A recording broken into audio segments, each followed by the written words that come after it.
68 page number 168 పాత నిబంధనలోని page number 168. అన్యుల దేవతలను అనుసరింపకయు అన్యుల దేవతలను అనుసరింపకయు వాటిని పూజింపక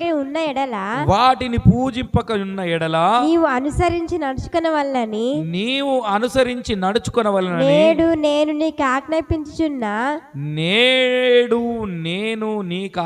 నీ దేవుడైన యెహోవా ఆజ్ఞలు విని వాటిని అనుసరించి గైకొనిన ఎడల నీ దేవుడైన యెహోవా ఆజ్ఞలు విని వాటిని అనుసరించి నడుచుకొనిన ఎడల యెహోవా నిన్ను తలగా నియమించును గాని తోకగా నియమింపడు. యెహోవా నిన్ను తలగా నియమించును గాని తోకగా నియమింపడు. నీవు పైవాడిగా ఉందువు గాని కిందివాడిగా ఉండవు. నీవు పైవాడిగా ఉందువు గాని కిందివాడిగా ఉండవు. ప్రార్థన చేసుకున్నాం.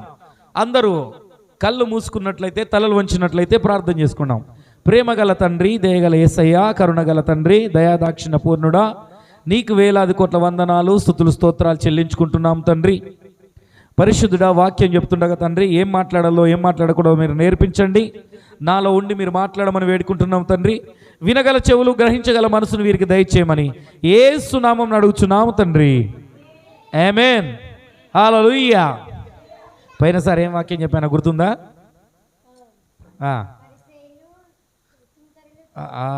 పరిసయ్యులు, సద్దుకేయులు. హల్లెలూయా, హల్లెలూయా. చూడు, బాగానే గుర్తుపెట్టుకున్నాం. దేవుని నామానికి మహిమ కలుగును గాక.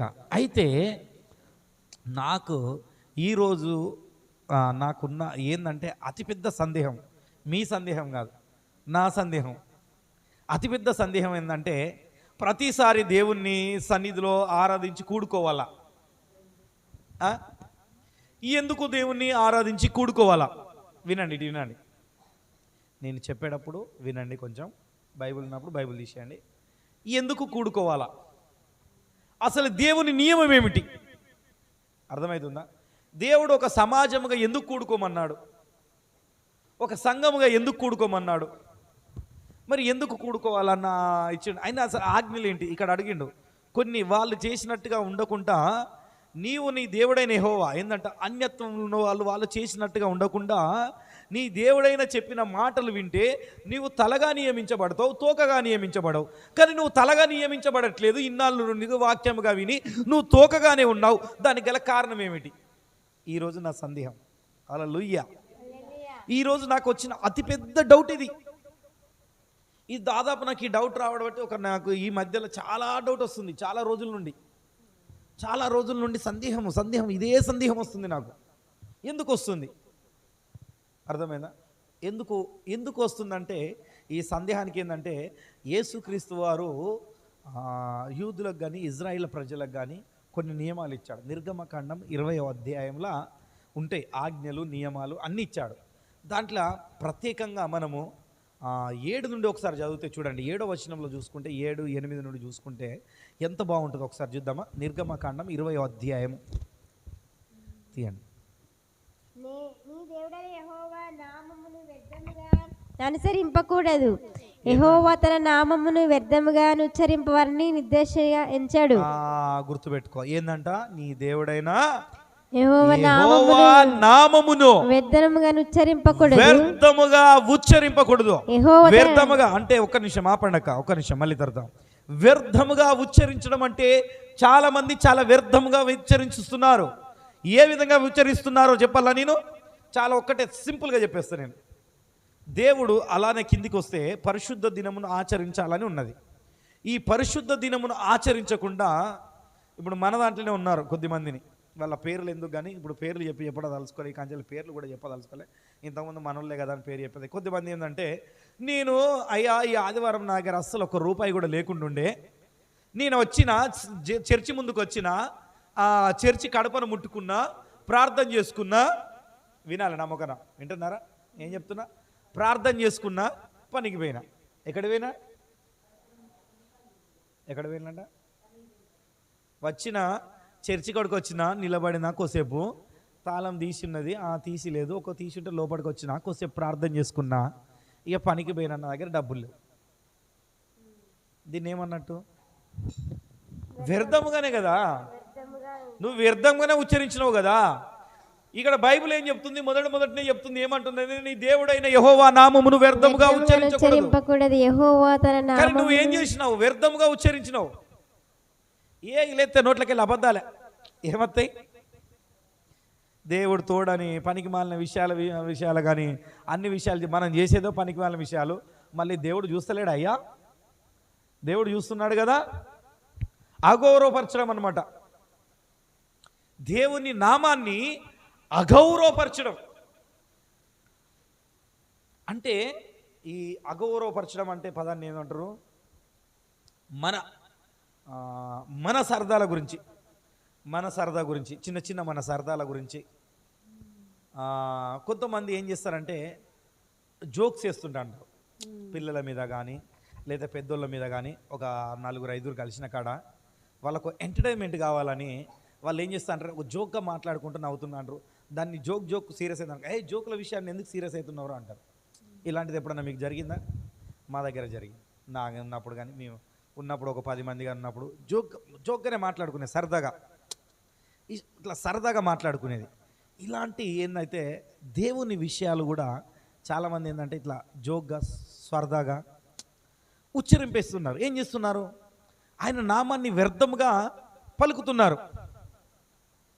అంటే దీన్ని ఏంటంటే కపటమైన ప్రేమ, నటిస్తున్నారు.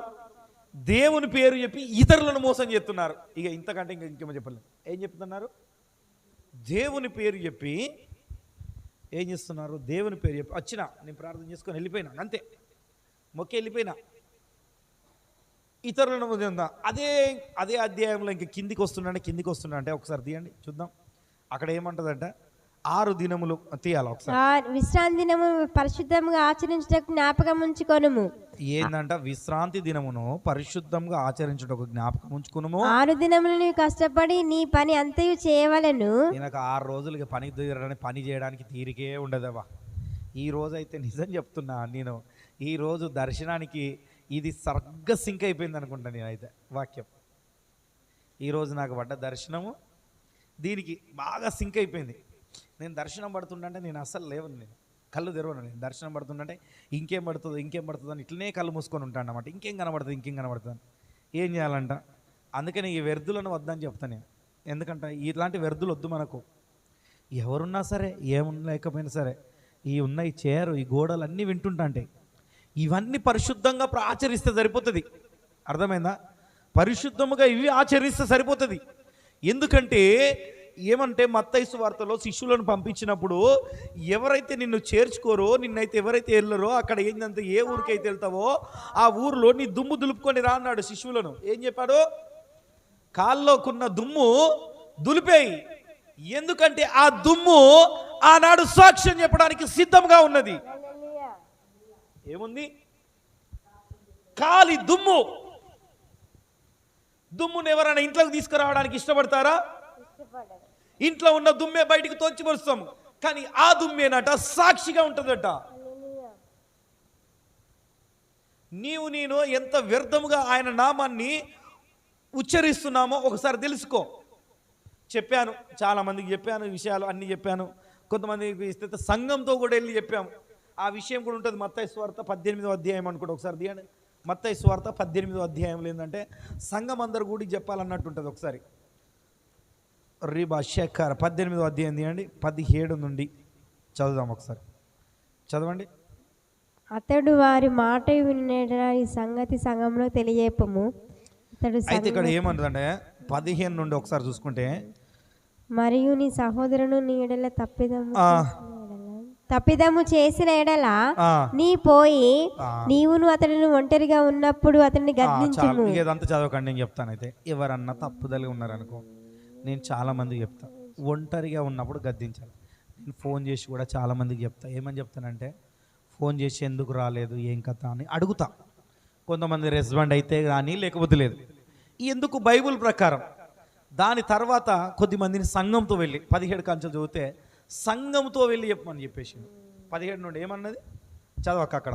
అతడు వారి మాటలు వినని ఎడల ఆ సంగతి సంఘమునకు తెలియజెప్పుము. ఆ సంగతి సంఘమునకు తెలియజెప్పుము. అతడి సంఘపు మాటలు వినని ఎడల అతనిని నీకు అన్యునిగాను సుంకరిగాను ఎంచుకొనుము. అబ్బాబ్బాబ్బా, ఏం చేసుకోవాలంట? అన్యునిగాను సుంకరిగాను. ఈ సుంకరులు ఎవరు? జక్కయ్య సుంకరుడు, అంతేనా? జక్కయ్య ఏమైనా డబ్బు మీదే ఆయన పని.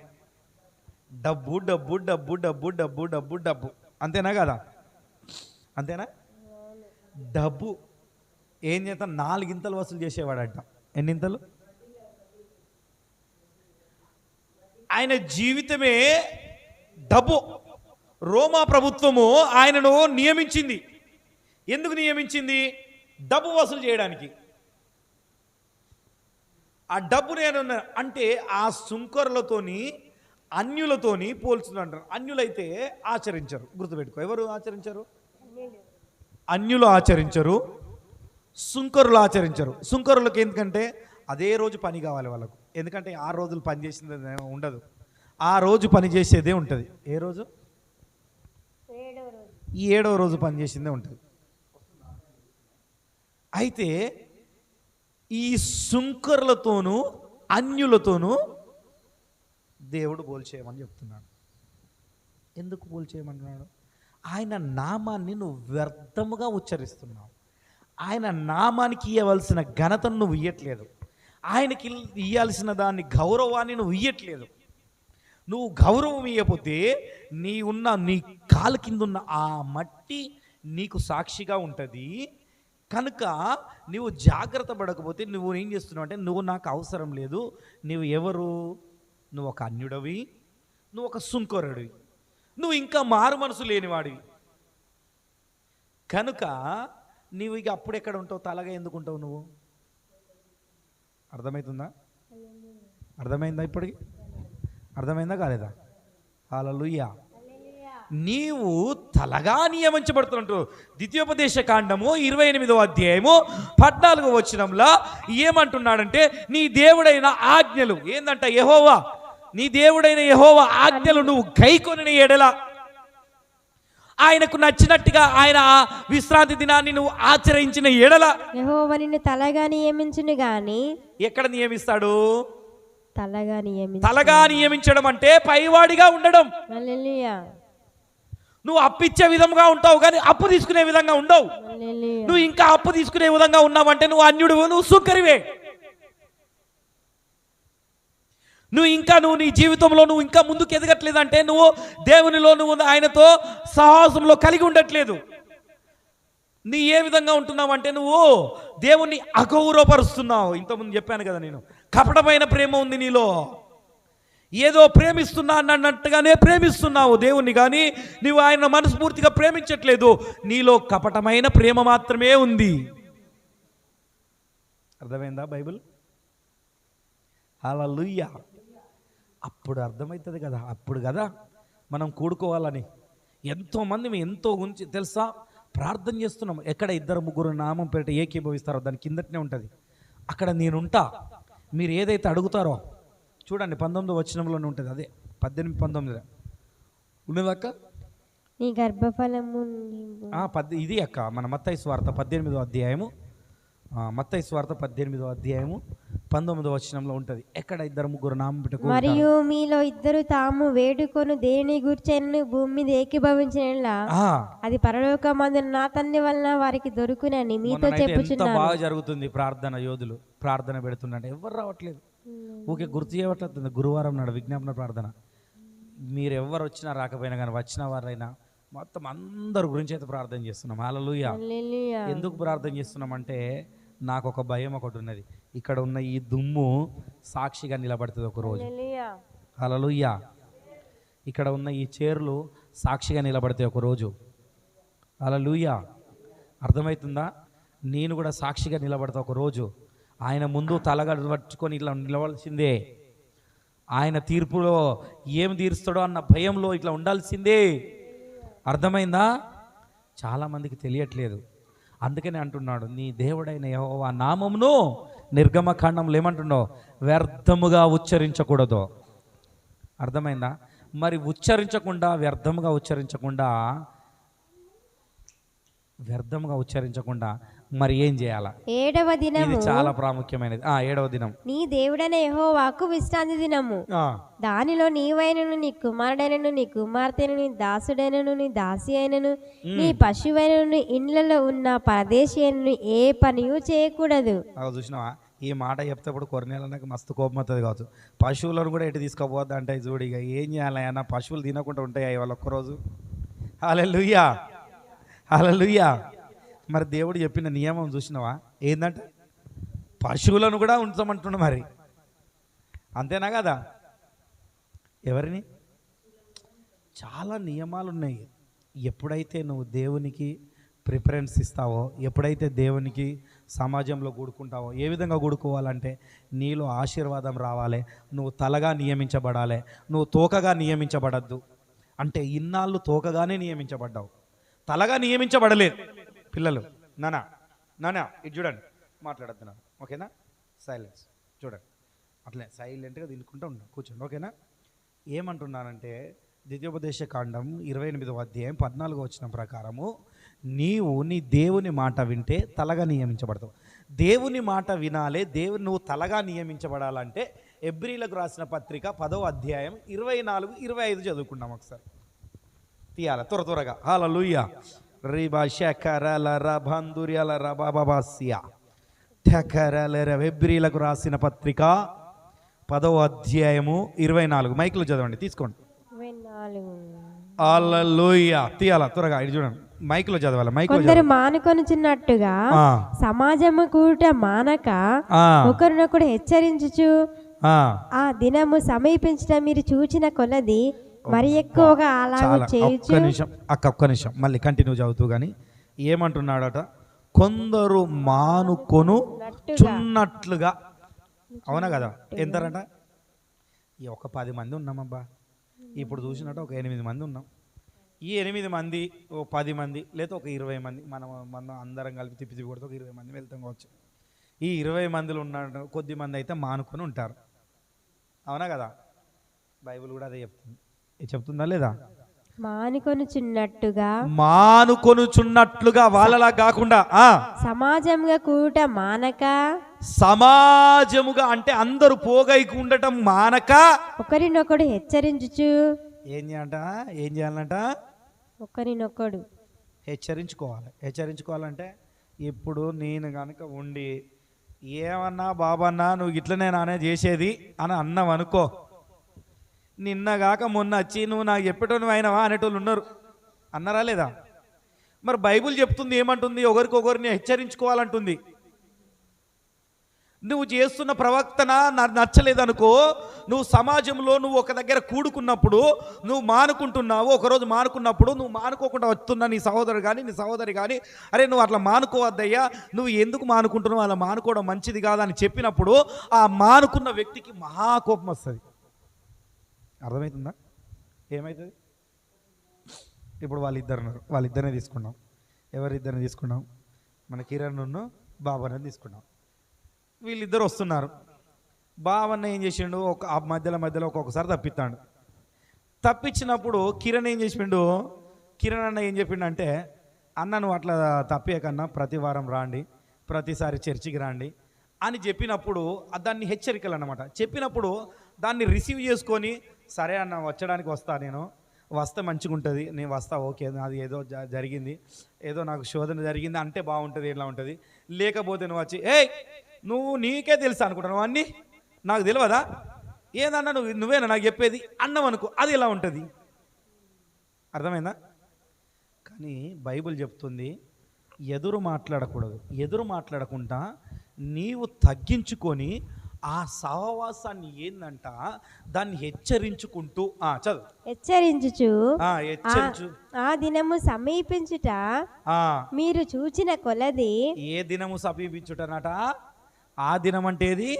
అదే ఆ రోజు యేసయ్యా ఉగ్రత రోజు, పాపులంతా ఏడ్చే రోజు.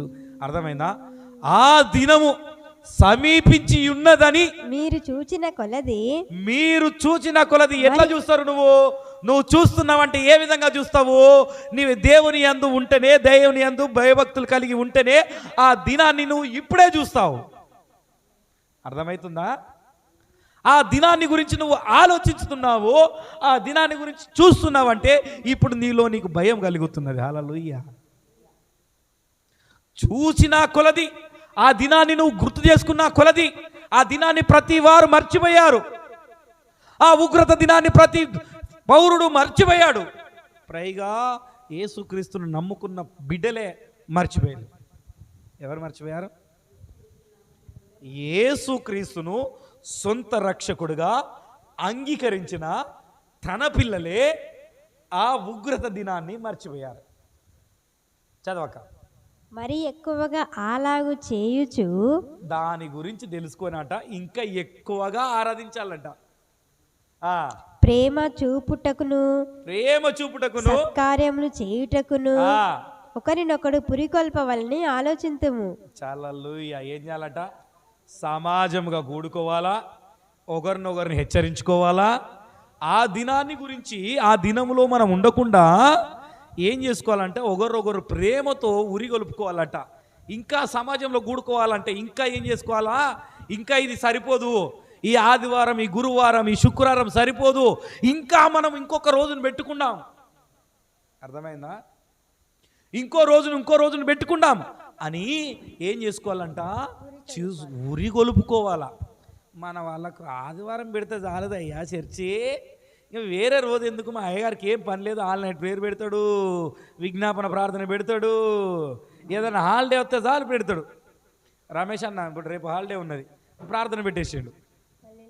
ఏం చేసిండు? హాలిడే వస్తే ప్రార్థన పెట్టేస్తాడు ఆయన.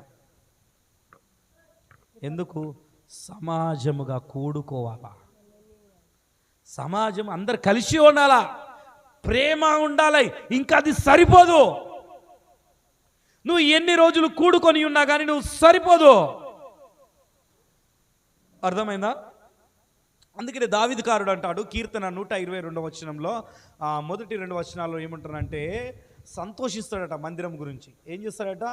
మందిరంలో ఏదైనా మీటింగ్ పెట్టినప్పుడు, ఏదైనా పెట్టినప్పుడు కానీ ఏదైనా ఉంటే దాని గురించి నువ్వు సంతోషించాలా. చూద్దామా ఒకసారి? యెహోవా మందిరమునకు వెళ్ళుదామని నాతో అన్నప్పుడు నేను సంతోషించి తిని. జనులు నాతో అనినప్పుడు. ఎవరు? పాస్టరా? జనులు ఎవరు? మీరందరూ అయ్యా నాకు రేపు మాకు హాలిడే వస్తుంది, ఆ రోజు నాకు మీటింగ్ పెట్టండి, ఆ రోజు మీటింగ్ పెట్టుకున్నాం, అందరం సమాజంగా కూడుకొని ప్రార్థన చేద్దామన్నప్పుడు సంతోషం కలుగుతుంది. హల్లెలూయా. ఇక హాలిడే వచ్చిందంటే ఈ సంతోషం వద్దిగా, ఆ సంతోషాన్ని మర్చిపోతాను. ఏ సంతోషాన్ని? అందుకని ఆ రోజు ఉగ్రత దినాన్ని నేను మర్చిపోతున్నాము. గుర్తుపెట్టుకో, మర్చిపోతున్నాము కనుకనే నీవు తలగా నియమించబడట్లేదు. నువ్వు మర్చిపోయావు కనుకనే, ఉగ్రత దినాన్ని మర్చిపోయావు కనుకనే నీవు తలగా లేవు. ఎలా లేవు? కానీ ఇక్కడ ఏమంటున్నాడు కీర్తనకారుడు? ఏమంటున్నాడు? చదవక. యెహోవా మందిరమునకు వెళ్ళుదామని జనులు నాతో అనినప్పుడు నేను సంతోషించి తిని. ఇంకా యెరూషలేమా, మా పాదములు నీ గుమ్మములు నిల్చున్నవి. ఏందంట? ఇది యెరూషలేము. పాదములు ఎక్కడ నిల్చొని ఉండాలట? గుమ్మములలో. మన పాదములు ఎక్కడ నిల్చుంటాయి మరి? ఇంటికాడ. ఎక్కడ నిల్చుంటాయి? అక్క చెప్తాను, ఇంటికాడ నిల్చుంటాయి అట. హల్లెలూయా. నేను చెప్తున్నాను, గుర్తుపెట్టుకోండి. మరలా చెప్తున్నాను, ఉగ్రత దినం రాబోతుంది. ఈ ఉగ్రత దినాన్ని మనం మళ్ళీ మర్చిపోయామనుకుంటే మనం ఇంకా ఈ తోకగానే ఉంటాం, తలగా నియమించబడం. ఈ తోకగా ఇక్కడ తోకగానే ఉంటాం, అక్కడ అగ్నిగుండంలో పడవేయబడతాం. హల్లెలూయా. కానీ నీవు తలగా నియమించబడాలి, నీవు తలగా ఉండాలి, నీవు దేవుని సన్నిధిలో ఉండాలి. అంటే నువ్వు ఏ విధంగా ఉండాలంటే నువ్వు సమాజ మందిరంలో, దేవుని మందిరంలో కూడుకొని ఉండాలి. ప్రతిసారి దేవుని మందిరంలో సహోదరులతో కూడుకొని ఉండాలి. మరీ ఎక్కువగా కూడుకొని ఉండాలంట. ఆ ఉగ్రత దినాన్ని గుర్తు చేసుకున్నప్పుడల్లా ఇంకా ఎక్కువగా కూడుకొని ఉండాలి. అపోస్తలుడైన పౌలు భలే రాస్తాడు. అర్థమైందా? దాన్ని గుర్తు చేసుకొని ఇంకా ఎక్కువగా ఎక్కువగా ఎక్కువగా కూడుకోవాలి. ఏం చేసుకోవాలా? నీలో ఎప్పుడైతే ఈ ఎక్కువ అన్నతనం ఎప్పుడైతే వస్తుందో అప్పుడు నువ్వు దీవించబడతావు, అప్పుడు నువ్వు ఆశీర్వదించబడతావు, అప్పుడు ఆయన నియమాన్ని నువ్వు నెరవేరుస్తున్నట్టు. హల్లెలూయా. ఎప్పుడు నెరవేరుస్తున్నట్టు? అప్పుడు ఆయన అప్పుడు యెహోవా మాటను అంగీకరిస్తున్నట్టు. అందుకని అప్పుడు అదే కదా, అందుకని వాక్యాన్ని చదివించిన కదా. ఇప్పుడు 28కి వచ్చేద్దాం, మళ్ళీ ద్వితీయోపదేశకాండం 28, 20కి వచ్చేద్దాం. నేను ముగింపులోకి వస్తున్నాను, వచ్చేద్దాం ఒకసారి. నేను నీకు ఆజ్ఞాపించు ఆయన సమస్తమైన ఆజ్ఞలను కట్టడలను నీవు అనుసరించి నడుచుకున్నవారని. సమస్తమైన ఆజ్ఞలు అంటే ఇంతకుముందు చెప్పిన మందిరంలో కూడుకోవాలి, అని చేసుకోవాలి, చాలా ఉన్నాయి. అవన్నీ అనుసరించినప్పుడు నీ దేవుడైన యెహోవా సెలవిచ్చిన మాట వినని ఎడల ఈ శ్రమలన్నీ నీకు సంభవించును. ఏందంట మరి? వినని ఎడల. మరి ఇంటలేవు కదా? ఇంటనావా? ఇంటలేవా? వింటున్నావా? వినటం లేదు గనుకనే నీకు శ్రమ కలిగినది. చాలామందికి తెలియదు. శ్రమ కలగడానికి గల కారణం ఏంటంటే దేవుని మాట వినటం లేదు. అర్థమైందా? దేవుని మాట వింటే శ్రమ కలగదు, ఆశీర్వదించబడతావు. దేవుని మాట వింటే నువ్వు ఒక పైవాడిగా ఉంటావు. దేవుని మాట వినట్లేదు కనుకనే నీకు శ్రమ కలుగుతుంది. నువ్వు ఏం చేస్తున్నావు అంటే అన్యత్తులు చేసినట్టు చేస్తున్నావు. ఏం చేస్తున్నావు? అర్థమవుతుందా? ఒకసారి చూద్దాం. ఇక్కడ ద్వితీయోపదేశకాండం 28వ అధ్యాయం మళ్ళీ 14వ వచనం వద్దాం. అన్యుల దేవతలను అనుసరింపకయు వాటిని పూజింపకయు నున్న ఎడల నీవు అనుసరించి నడుచుకున్న వల్లని నేను నీకు ఆజ్ఞాపించిన దేవుడైన యెహోవా ఆజ్ఞలను విని వాటిని అనుసరించి. వారు అనుసరించినట్టు కాకుండా, ఎవరు అనుసరించినట్టుగా? అన్యులు అనుసరించినట్టు కాకుండా. గుర్తుపెట్టుకోండి, వాళ్ళు కూడా అనుసరించేది ఎట్లా అంటే,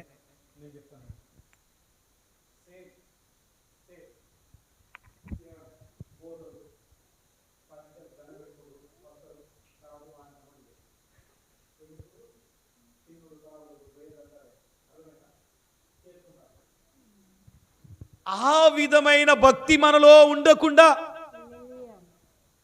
నీలో కూడా అదే భక్తి ఉంటుంది, నీలో కూడా అదే భావం ఉంటుంది. ఇదో కమర్షియల్గా దేవుణ్ణి నువ్వు చూస్తున్నావు, ఇతరుల వాళ్ళే నీ ఉన్నావు, సుంకరి వరలే ఉన్నావు. ఆ కమర్షియల్గా చూడకుండా నీవు ఎప్పుడైతే ఆయన మాటకు లోబడతావో అప్పుడు మాత్రమే నియమించబడతావు తలగా. ఎప్పుడైతే ఆయన సన్నిధిలో ఎక్కువగా ఉంటావో అప్పుడు మాత్రమే తలగా ఉంటావు, లేదా తలగా ఉండవు. అర్థమైందా? ఎన్ని చేసినా వ్యర్థమే, వ్యర్థం వ్యర్థం వ్యర్థం. హల్లెలూయా. అప్పుడు మళ్ళీ ఏం రావాలి? మళ్ళీ ఒక మోషే రావాలి మళ్ళీ మీ యుద్ధకు. ఆ మోషే వచ్చి, మోషే కదా ఫరోకు దేవుడు అయినట్టుగా, మళ్ళీ ఆ మోషే వచ్చి మళ్ళీ మీకు దేవుడు కావాలి. హల్లెలూయా. ఏం కావాలి? నిర్గమకాండం 7వ అధ్యాయం 1వ వచనంలో ఉంటుంది, మోషే నీవు ఫరోకు దేవుడిగా నియమిస్తానా నిన్ను. ఏం నియమిస్తుండట? ఒకసారి చూద్దాం ఆ మాట ఉన్నదా లేదా.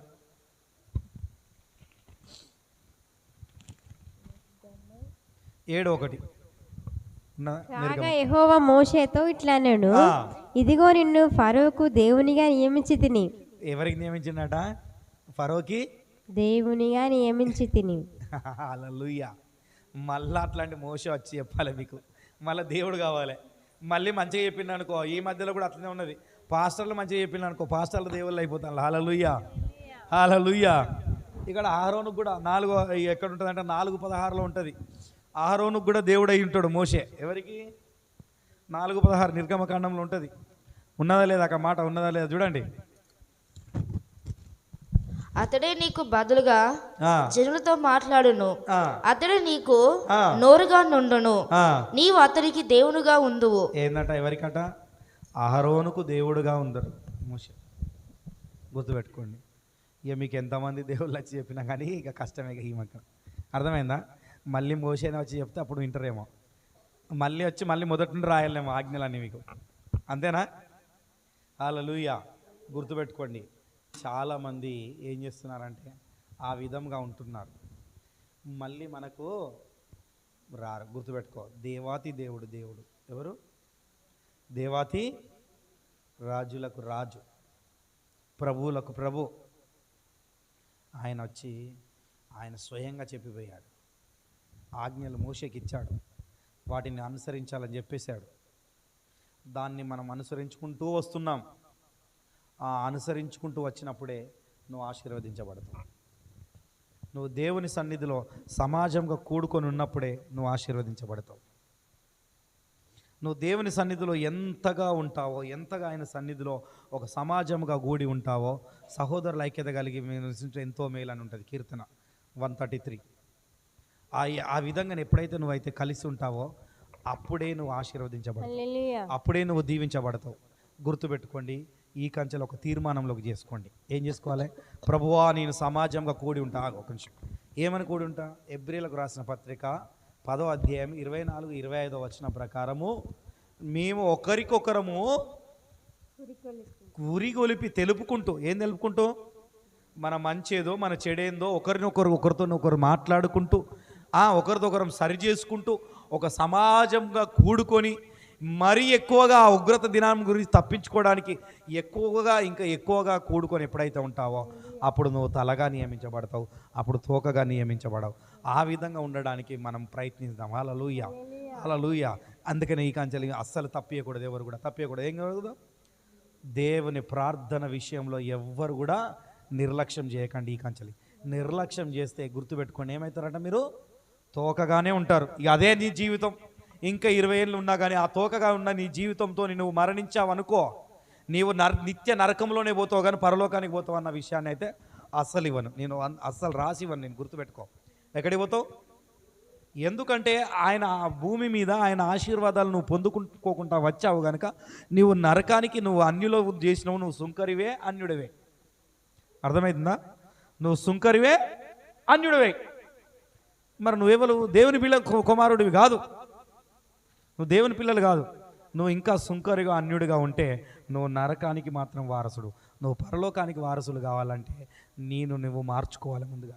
కనుక మనం ప్రార్థన చేసుకున్నాం, అందరం ప్రార్థన చేసుకున్నాం. అందరం మోకరించినట్లయితే ప్రార్థన చేసుకుంటాం. అందరం యేసయ్యా నేను అన్యుడిలాగా సుంకరిలాగా ఉండకూడదు ప్రభువా. యేసయ్యా నేను ఉండకూడదు